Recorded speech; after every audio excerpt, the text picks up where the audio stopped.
definitely something not quite right. Very frustrating this is. Right, well there's our first run and the thing did absolutely nothing except make a lot of noise. Error 9. Error 9 again. Oh yeah. You can hear that. G'day everyone, Adam here going Overland. This week I've got a diesel heater. I've got no experience with these things at all, no idea what I'm doing. The instructions are useless. I did buy this from an Australian online company, so if it's no good I can send it straight back to them, so give some money back. Yeah, so just be a bit wary of those online ones you can buy because the instructions are useless. So if you can't reach out and get help from them, don't know what you're going to do. Yeah, so I've got no idea, so I'm going to put this thing together today, give it a first run, and got the fire extinguisher there ready just in case.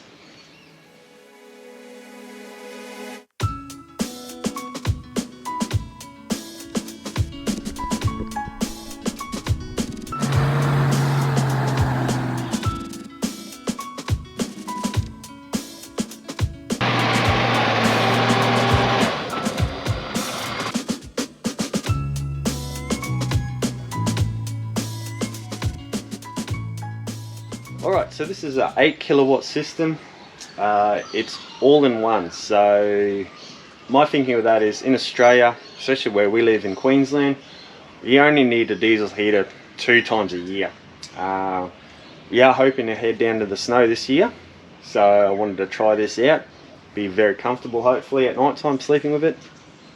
But yeah, I didn't want to have a thing permanently mounted in the camper. I wanted something I can put in the toolbox on the front or a storage box under the bed and just bring it when we need it. I don't want the extra weight in the camper when we don't need it, and I don't want the unit to have to go through hundreds of kilometers of corrugations if it doesn't have to be there. So I've already done a few things to this. One thing is on the fuel cap, I put a little cap over the top of it, so if this thing's sitting outside in the weather, no moisture gets into that fuel tank over the breather. And the outlet, I didn't realise when I was buying it, this one had 4 ports. My thinking was I wanted to have a big ducting coming off here into the camper, so I've modified something up for that, so that's not an issue. And yeah, I've read the instructions a couple of times and they make no sense at all. Like I said, this thing's got no instructions, it's got no diagrams for this particular unit. It's got a heap of little parts. I've looked online to help out where they all go. Basically, hot air comes out here, goes in this end and underneath here. I'm thinking this one's your air inlet for the engine and the exhaust out. Slightly different sizes, so we'll hook them up. We've got a muffler and the inlet hose for the engine. That's like a little air filter, I think. Although you can see right through it. So yeah, we'll hook this up, put some fuel in it. I've also modified the wiring harness for this. It's just positive and negative. Made it longer, thicker lines, and I've put a fuse, an extra fuse. There's a fuse at the battery end for all our circuits, but I wanted a separate fuse on this just in case. Now, this unit does come with a little remote control, which is good. You can have that in the tent with you, and a little panel here. So I don't know how this will go in the weather, so I might make a cover for that. Turn it on. Got some numbers come up. Oh.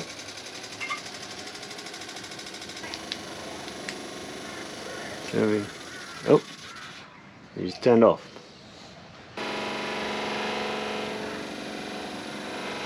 So we've got a P3.8 value. I don't know what that means. We've got a battery gauge. It says it's plugged in. There's a red one with like the heating element on it and the fan gauge. They're all on. Timer, how long it's been running for. Once again, I can't feel any heat. It doesn't sound like it's running. It just sounds like the fan's going. So it's shutting down again. We still have no heat coming out.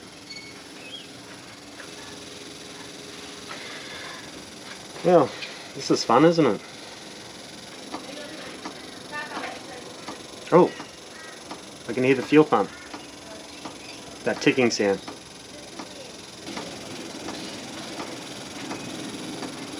Still no heat in the exhaust. A few more fumes though. Right, well there's our first run and the thing did absolutely nothing except make a lot of noise, burn through a few amps. Hey, now we're doing something. Oh.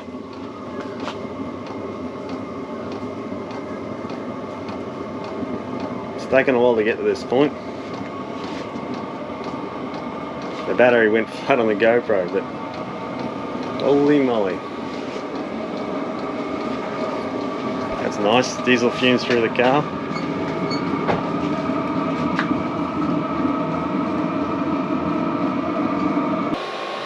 We've come up with error 09, but it doesn't even have what that is in the manual. So maybe its temperature's too hot perhaps, because it is quite still a warm day. Give it another go. We've turned the P value up to 3.9, and what that is how much fuel's going into the system. So it doesn't have a temperature setting, it's got a P value for maybe how much pressure. You can hear the pump now.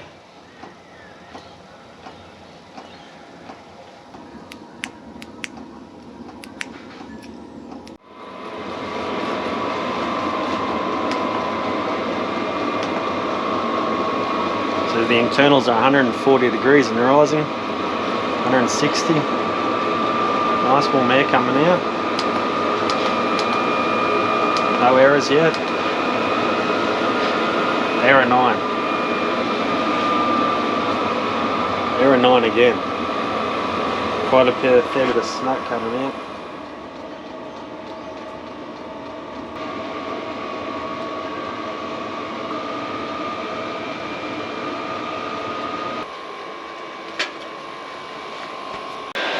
We got an error code.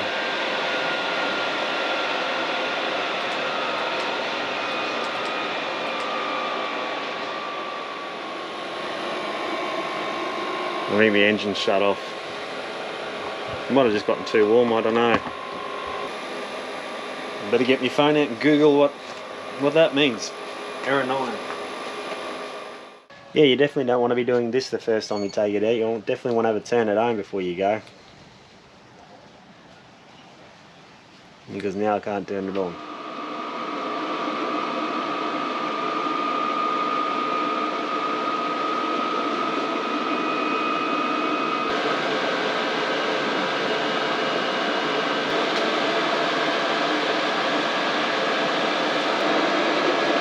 Well, seems to be right now. It might have something to do with the fan from what I was researching. It might be hitting that casing, so I put it on a bit of an angle.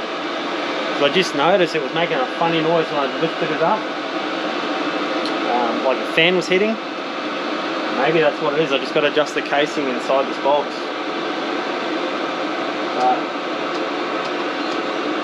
No error code yet. It's been running for about a minute now. All the soot's all cleared up.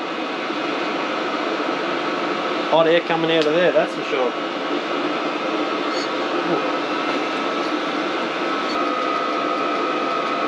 Put it down to the minimum.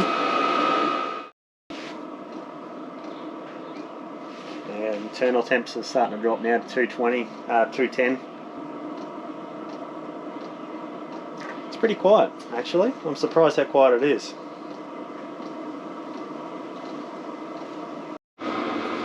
Alright, that's been running for a couple of minutes now, so really hot air coming out of there. So I want to do one more test. I want to take these timber blocks out of there and see if the error code throws up again.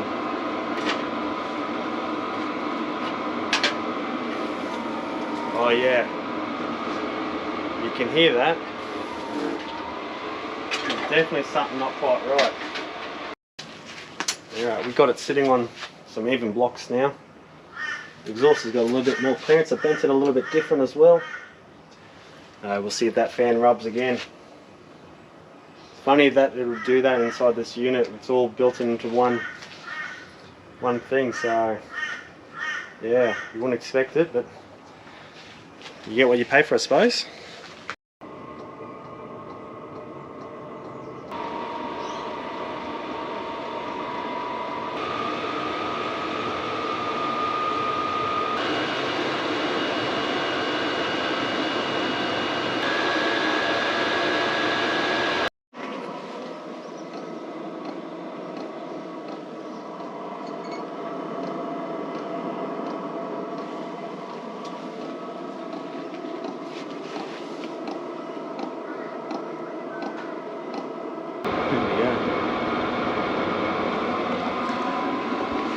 So I was wrong with that. It's coming out of there nearly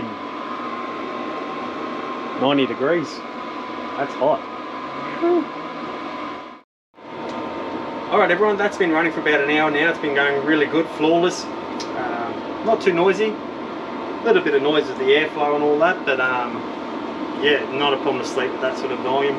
It's sort of a white noise. It's not like a loud bang every now and again. It's just constant white noise. So I'm going to make some little legs up to sit this higher off the ground, and I'm halfway through making a cover up. I'll have some legs on it, so if it sits out in the weather and it's raining, you know, not too much moisture hopefully is going to get into the unit.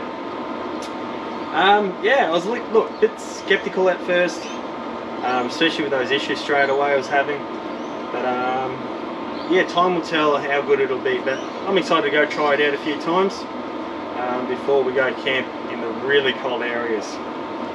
Alright everyone, follow us along for the adventure, give us a thumbs up, and subscribe if you want to see us using this thing more and more in the cold climates. See you next week.